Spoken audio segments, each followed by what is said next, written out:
Viral di media sosial video dua orang istri yang bertetangga ini saling bertemu di malam hari setelah keramas.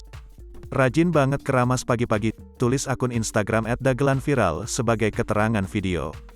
Dalam video tampak seorang perempuan baru selesai mandi tengah keluar dari pintu rumah. Rambut perempuan berdaster coklat tersebut dibalut handuk warga biru tua.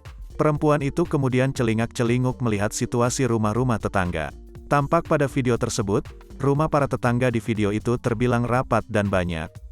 Di depan rumah tersebut, terdapat seorang perempuan lain berbaju putih lewat. Rambut perempuan berbaju putih itu juga dibalut oleh handuk. Kedua tangannya disedekapkan di depan dada seperti orang kedinginan.